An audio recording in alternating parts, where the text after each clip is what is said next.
Gazing upon it, the mind struggles to reconcile what the eyes perceive. A colossal structure, not merely built near a cliff, but seemingly part of it, clinging to a vertical rock face as if born from the stone itself. For 1,700 years, this impossible monastery has stood sentinel over the Turkish mountains.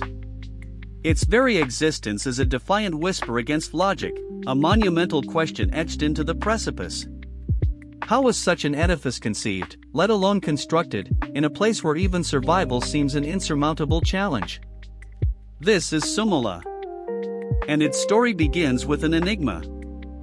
Nestled deep within the Zagana Mountains, high above the Black Sea region of Trabzon, Turkey, Sumela Monastery commands a landscape of raw, untamed beauty. It is perched on a sheer, 1,200-meter-high cliff, a place of dizzying heights and treacherous terrain. This isn't just an inconvenient location, it's a testament to an ambition so profound, so absolute, that it dared to challenge the very laws of nature.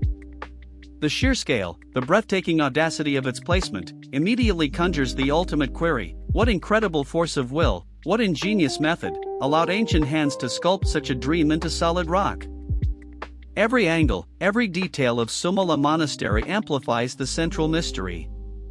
No modern cranes, no sophisticated scaffolding, no power tools existed in 386 AD when its foundations were first laid. How did they transport massive stones? How did they carve intricate chambers into unforgiving granite? The answers are not immediately apparent, hidden within the very fabric of its construction. It's a puzzle centuries old, a silent dare to those who believe in the limits of human ingenuity. We're left to wonder about the unseen labor, the unrecorded triumphs, the sheer, unimaginable effort. The legend of Sumela's founding is as ethereal as its setting. In 386 AD, two Athenian monks, Barnabas and Sophronius, journeyed to this remote wilderness. The story tells of a miraculous vision, an icon of the Virgin Mary, believed to have been painted by Apostle Luke, appearing in a cave within this very cliff face. It was a divine calling, a powerful mandate to establish a monastic community in an impossible place.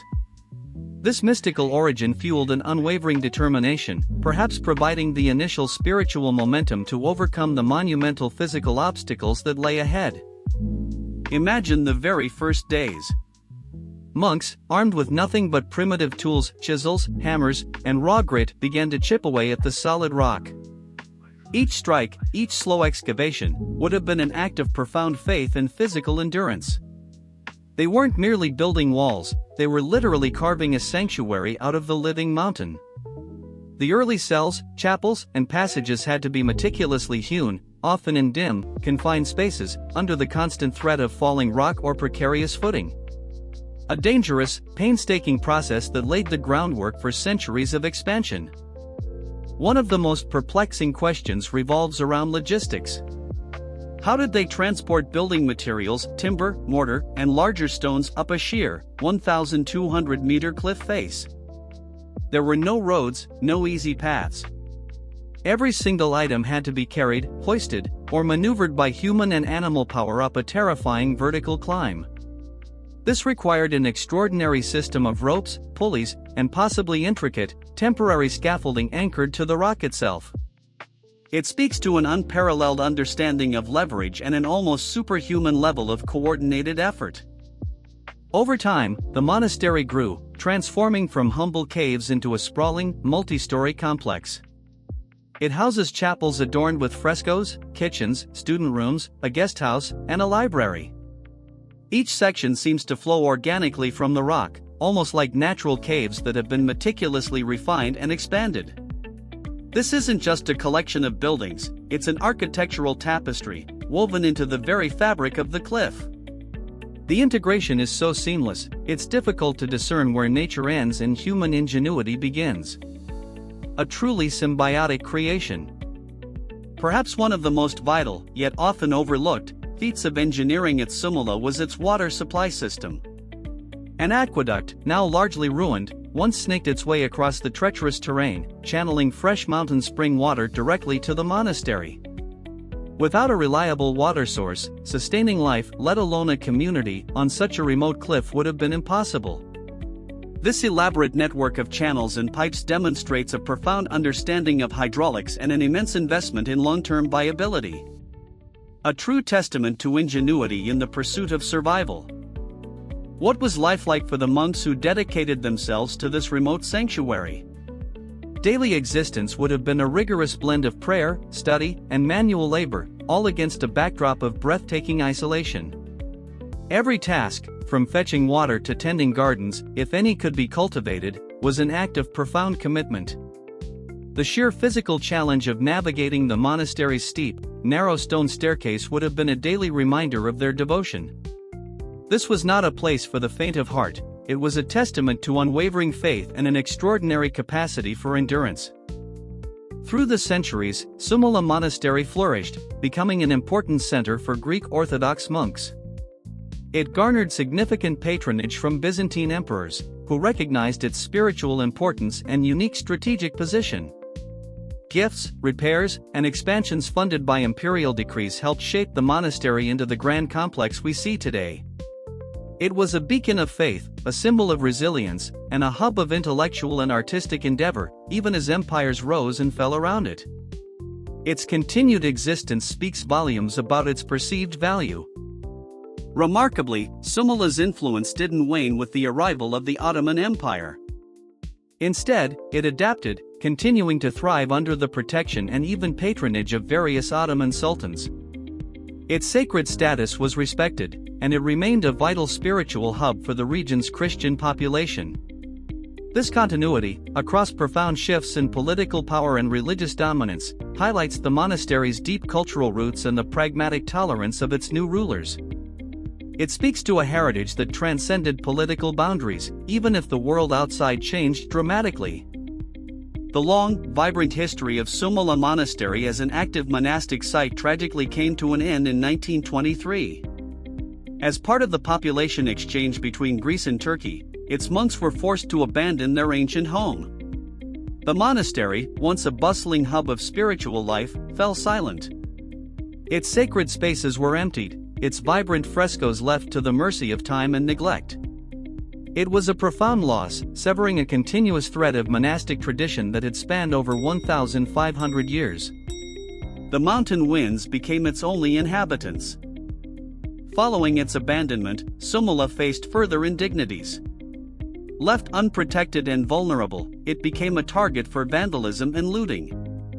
Priceless icons, manuscripts, and religious artifacts, treasures accumulated over centuries, were lost, scattered, or destroyed.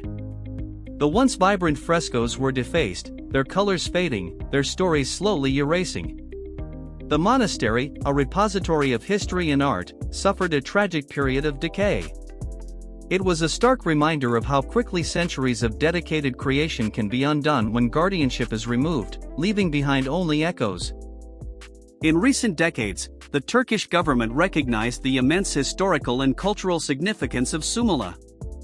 Extensive restoration efforts began, aimed at preserving this unique heritage site for future generations.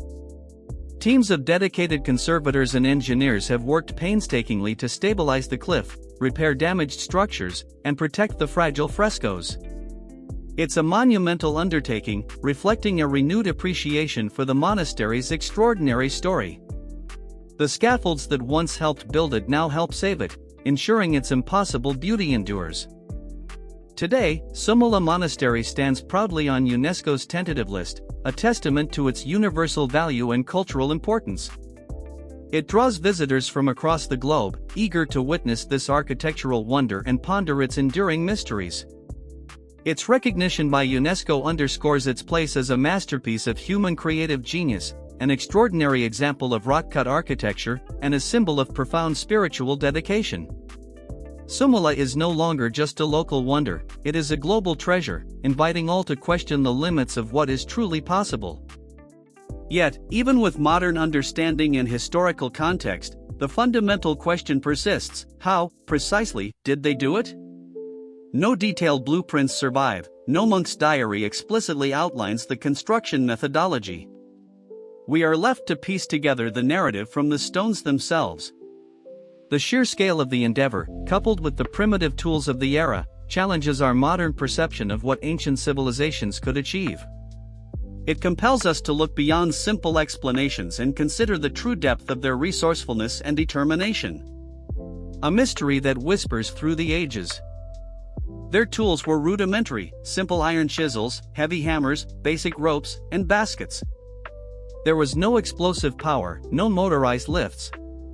Every cubic foot of rock removed, every stone placed, was the result of sheer muscle, sweat, and tireless repetition. The scaffolding, if traditional, would have been built from timber, painstakingly assembled and reassembled, piece by piece, as the construction ascended the cliff. It speaks to an almost unimaginable level of coordinated effort and an ingenious, yet dangerous, application of ancient mechanics. Primitive, yes, but incredibly effective. Beyond tools and techniques, the true architects of Sumela were perseverance and unwavering faith. The sheer human will to dedicate a lifetime, generations even, to such an ambitious project is astounding. It required not just engineering skill, but an unparalleled spiritual drive, a collective belief in a higher purpose that dwarfed all physical obstacles. The monks and laborers who built Sumela were driven by something far greater than earthly rewards. Their legacy is a testament to the boundless capacity of the human spirit when fueled by conviction. Several theories attempt to demystify Sumela's construction. Some suggest a top-down approach, with workers rappelling or using advanced rope systems from the cliff's summit, carving downwards and extending platforms.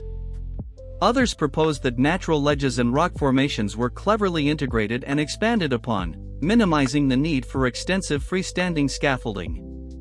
Perhaps a combination of these methods, adapted over centuries, allowed the monastery to gradually expand. The truth likely lies in a mix of ingenious adaptation and relentless labor, tailored to the specific challenges of each section. Don't forget to leave your theories in the comments below. Sumela Monastery is not merely a collection of stones and frescoes, it is a living testament to humanity's capacity for the extraordinary. It stands as a beacon of faith, a monument to the indomitable human will, and a profound example of ingenious adaptation to the most challenging environments. Every carved chamber, every worn step, every faded painting tells a story of dedication, danger, and profound devotion. It whispers of a time when belief could move mountains, quite literally. Its grandeur continues to inspire awe and questions in equal measure. To truly grasp the magnitude of Sumela, one must walk the pilgrim's path, ascending the steep, narrow stone staircase that leads to its entrance. With every step, the sheer verticality of the cliff becomes more apparent, the sense of ancient effort more palpable. It's a journey that connects the modern visitor to the countless monks and pilgrims who made this arduous climb over centuries, seeking solace and spiritual communion in this impossible sanctuary. The monastery doesn't just sit there, it demands your participation, your contemplation of its astounding existence. Sumela Monastery, the 1,700-year-old marvel clinging to a vertical cliff, remains an eternal question mark against the backdrop of time. It silently asks us to reconsider the boundaries of the impossible. It challenges our assumptions about ancient capabilities, about the limits of human endurance, and about the transformative power of faith. As the sun sets over the Zagana Mountains, casting long shadows across its ancient facade, Sumela stands not just as a historical site, but as a perpetual wonder, a breathtaking, enigmatic testament to what can be achieved when the human spirit refuses to be confined by gravity or logic.